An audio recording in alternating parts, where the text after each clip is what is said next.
il y aura la formation animation. Donc voilà, je ne vais pas vous apprendre à animer là tout de suite. D'accord? Là, je vais vous apprendre comment ça marche, les bases des images clés dans After Effects.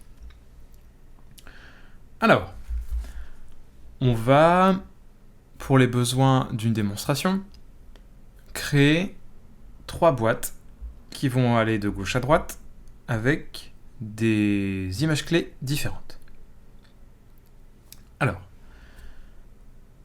on va créer une composition. Une composition normale, standard. Hop, voilà, on va venir ici. HDTV 1080 en 24 images par seconde, qu'on va appeler hop, Udemy. Et dans cette composition Udemy, donc, on va créer 4 petits carrés, d'accord, alignés sur une ligne de départ. Alors, on va faire New Solid orange qu'on va appeler hop, normal. Ok. On va venir sur le coin ici pour en faire une sorte de carré. D'accord. C'est pas très grave, de cette taille-là à peu près. Sachant qu'il faut en mettre 3, donc cette taille-là c'est bien. Plutôt que de le refaire, on va le dupliquer. D'accord. Donc, CTRL D. Hop, il nous en a créé un deuxième. Pour le renommer, on reste appuyé dessus. Enfin, on appuie une fois dessus et on fait Entrée. Et on va l'appeler lissage, celui-là. Entrée. On va recréer un troisième. CTRL D. On reste appuyé dessus, on le descend en bas. Entrée pour le renommer. Et on va appeler amorti. Voilà. Lissage, on va le descendre. Alors, si on le descend comme ça, on va voir qu'on ne peut pas bien le mettre face à face, donc c'est un peu embêtant, côte à côte plutôt. Donc ce qu'on va faire, c'est qu'on va rester appuyé sur lissage, d'accord, qu'on a déjà sélectionné, et on ne bouge pas la souris, et on appuie sur Maj ou Shift, la touche qui est au-dessus de CTRL. Donc c'est Maj, on reste appuyé et on descend. Et là, on va voir que même si on bouge la souris, on reste sur le même axe. Hop, donc on vient ici. Et amorti, on va faire pareil, on reste appuyé, Maj et on descend. Ou Shift et on descend. Et voilà. Alors, quand on le fait bouger, on peut le faire aussi bouger comme ça. Mais il faut forcer, on va dire. Ou comme ça. Alors, si on lâche Maj et qu'on reste appuyé sur le clic, il va se passer ça. Hop, ça va se décaler. C'est pas ce qu'on veut. On rappuie sur Maj. Donc il faut d'abord décliquer. Oh, on se met bien en face. Hop. Il faut d'abord décliquer. Hop, voilà. Et après, on enlève le doigt de Maj. On peut sélectionner les 3, d'accord?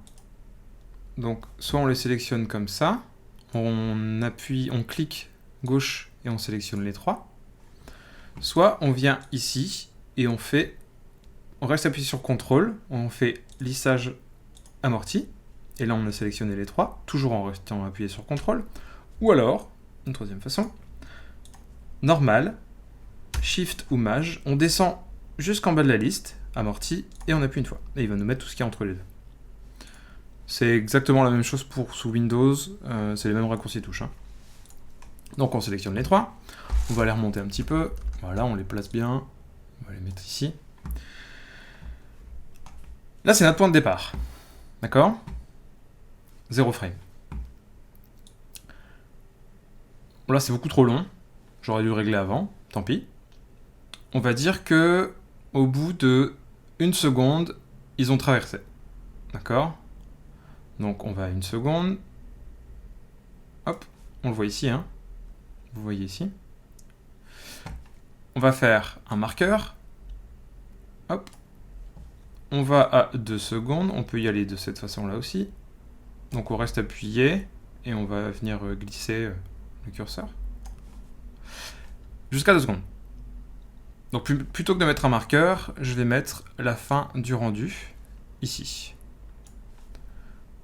Et je vais réduire ma fenêtre. Hop, comme ça.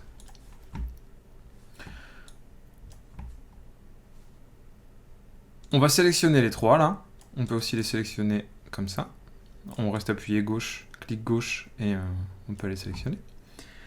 Et on va venir descendre les propriétés pour trouver la propriété position.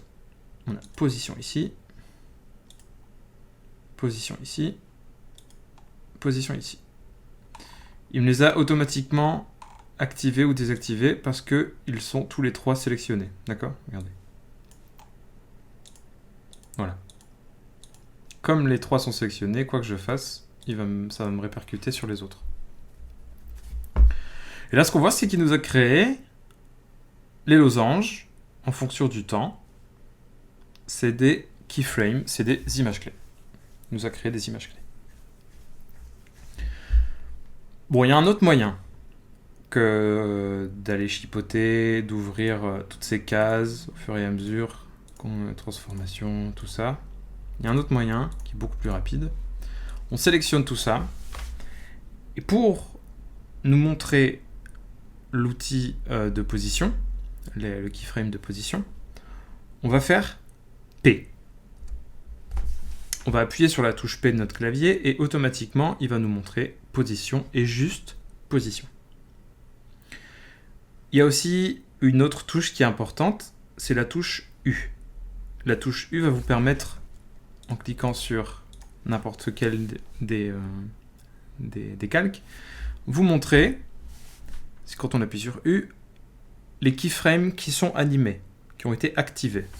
Donc si j'en ouvre d'autres, hop, voilà, et hop, voilà, et que je referme, si j'appuie sur P, il va me montrer position. Si j'appuie sur U, il va me montrer toutes les clés qui ont été utilisées. Bon, rotation et opacité, on s'en fout. Voilà. On sélectionne, on fait P ou U, du coup, comme c'est les seuls. P. Et on a la position. Au bout de 1 seconde, les carrés sont de l'autre côté. Hop. Alors, comment j'ai fait? On va la refaire. Hop. On a déjà sélectionné tous les cubes. Comme ça ou comme ça. Si on les bouge comme ça, oula, voilà, vous voyez, ça, on peut bouger sans le faire exprès, c'est pas très précis. CTRL Z pour revenir en arrière. On va faire comme on a fait pour descendre les carrés, c'est-à-dire on clique, on reste appuyé, Maj, et on se déplace vers la droite. Et au moment où on le sent, on lâche le clic et on lâche Maj. Et bien sûr, quand on va faire aller le curseur de la timeline, on va se rendre compte qu'il nous a fait les images intermédiaires. Alors vous voyez qu'on a un fil, d'accord, avec un carré ici qui est vide, un fil avec plein de petits points, un carré plein en plein milieu, enfin à cet endroit-là, plein de petits points avec le fil, un deuxième carré, encore là. Bon, ce carré-là, il compte pas parce que c'est le carré du tour de notre objet. Et ici, on voit un carré en plein milieu avec la croix. Si on se déplace, voilà ce que ça donne. On a le carré plein et le carré vide. Alors, qu'est-ce que c'est? On va prendre normal, on va prendre lissage, comme ça il est au milieu, on verra bien. Là, les deux carrés sont vides. Si... ce sera plus clair comme ça. Hop. Si j'appuie sur cette keyframe ici, hop, on va voir que le carré est plein. Et on voit un petit carré qui est juste à côté. On en parlera après. Donc si on appuie là, automatiquement, ce carré-là aussi.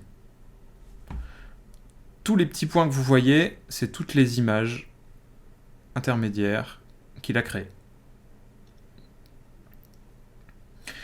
Et le petit carré qu'on a juste à côté, ça va être la tangente de votre trajectoire.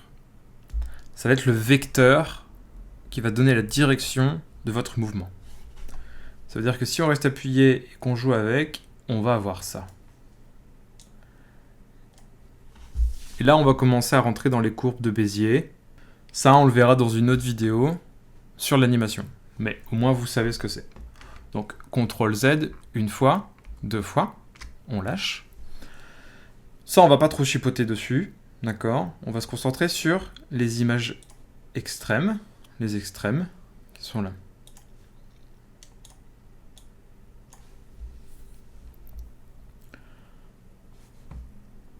Alors, pour la normale, on va faire P pour position. À la fin de sa course, il faut qu'elle revienne, d'accord? Donc soit on prend ici et on remet au début, d'accord, mais c'est pas très facile, d'accord? CTRL-Z pour revenir en arrière. Ou alors tout simplement, on prend l'image de début, on la sélectionne pour qu'elle soit bleue, on met notre curseur à l'endroit où on veut le coller, copier, CTRL-C, et coller, CTRL-V. Je la refais.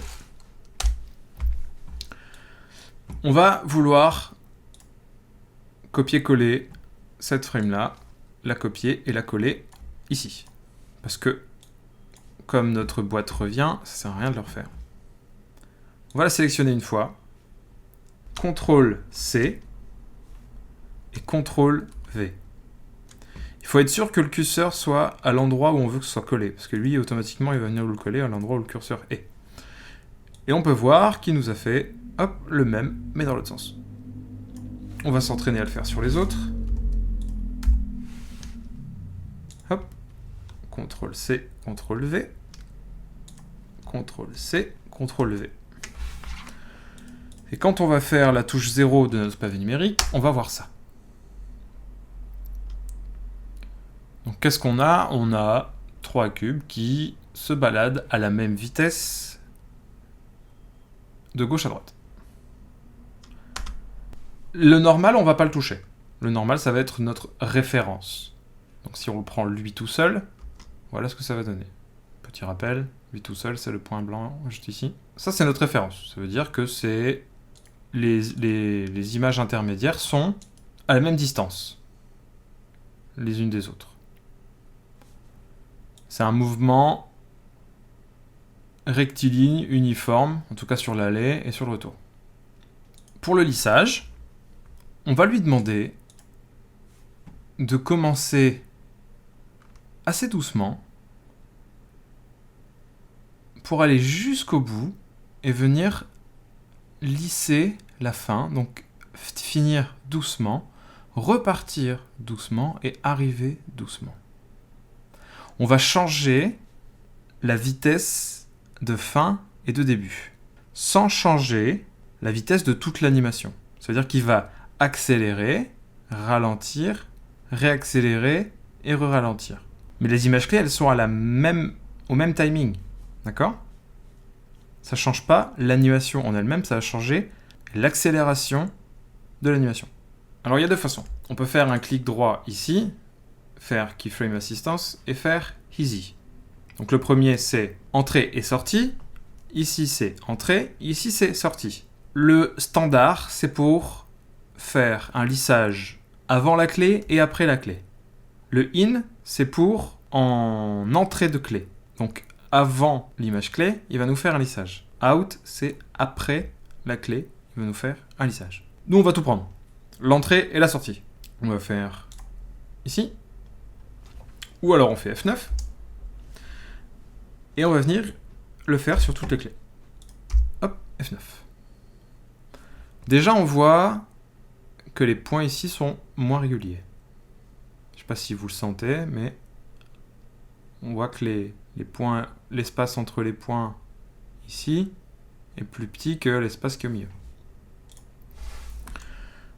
On va faire pavé numérique 0 et on va regarder ce que ça donne. Voilà. On voit la différence avec celui d'au-dessus. Directement. Et pourtant, c'est le même timing. Je veux dire, ils partent au même moment et ils finissent au même moment. Donc voilà, hop. C'est juste que on peut voir que, image par image, ils sont tous les deux différents. Alors pour faire l'image par image, au-dessus de votre touche directionnelle, vous avez page up et page down. Vous avez supprimé début, fin, page up, page down. Donc si vous faites page up et page down, vous allez pouvoir vous balader. Page up c'est pour revenir en arrière et page down c'est pour aller en avant, bizarrement. On va revenir au début, hop. Ils commencent tous les deux au même endroit. Et on voit que lissage se traîne. Et qui se met soudain à accélérer. Et en plein milieu de leur course, ils sont tous les deux à la même vitesse, entre guillemets. Parce qu'ils sont au même endroit, au même moment. Lissage prend de l'avance et finit par ralentir. Et se termine au même endroit. Exactement le même de l'autre côté. Voilà ce que ça donne. Ils ont tous les deux le même timing, mais il y a une décélération, une accélération et une décélération. Alors c'est bien beau le lissage, mais moi je veux lisser encore plus. Je veux vraiment que ça se traîne. Et pour que ça se traîne encore plus, on va faire un amorti. C'est-à-dire qu'on va sélectionner toutes les clés. On peut rester appuyé, clic gauche, sélectionner toutes les clés, et faire F9. Et on aura ça. C'est-à-dire la même chose qu'on a au-dessus. Ce sont exactement les mêmes. Et moi, je vais aller plus loin. On va sélectionner toutes les clés. Les 3 clés. Et on va venir ici, dans le Graph Editor. Quand on va cliquer sur Graph Editor, on va avoir ça. Alors, c'est une courbe qui représente la distance sur le temps. En gros, c'est une vitesse qu'on voit. On va se balader frame par frame. On commence avec vitesse nulle. Et plus ça vient, et plus on accélère. Et après, on ralentit.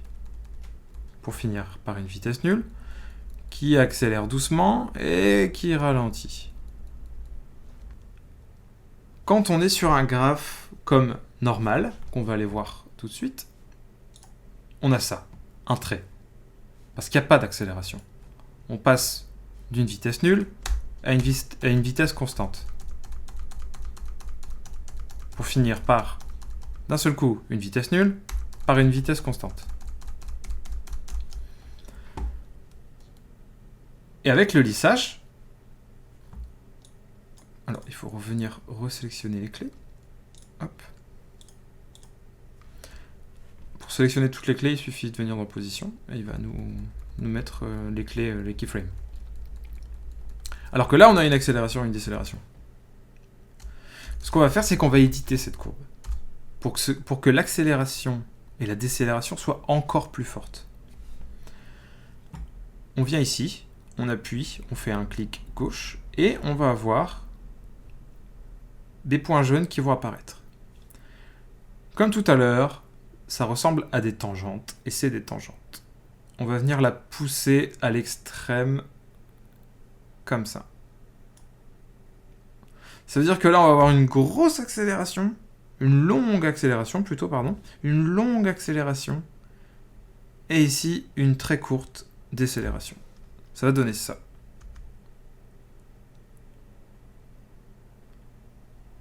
S'accélère de façon très longue. Si on fait le même de l'autre côté, voilà ce qu'on va avoir. Comme la distance à parcourir est grande et qu'on le fait tarder à partir, automatiquement, la vitesse au milieu va être beaucoup plus grande. Parce qu'il va y avoir beaucoup plus de distance à parcourir en moins de temps. Ça va donner ça.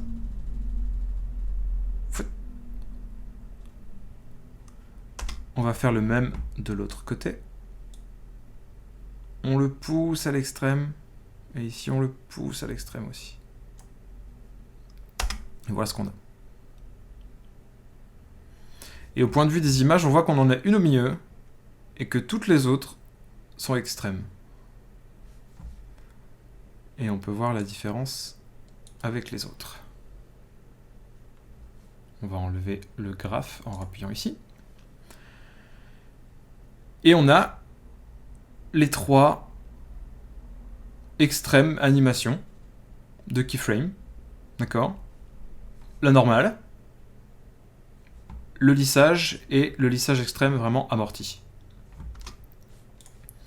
Et on peut voir, en faisant page up et page down, qu'ils sont tous les trois, au même timing. Hop. Si on va là et là, c'est le même timing. Mais, quand on regarde au milieu, c'est le même. Mais quand on regarde les autres images, on comprend vite que ça change tout. Voilà, alors il y a encore plein de choses à dire sur les courbes de Bézier, sur l'outil de modification de courbes, sur les différentes keyframes. Mais pour le moment, on va s'en tenir à ça, qui sont des bases viables pour la suite. On verra tout ça en détail dans l'animation, d'accord ? Et je vous donne rendez-vous pour la prochaine vidéo qui sera les liens de parenté. A tout de suite.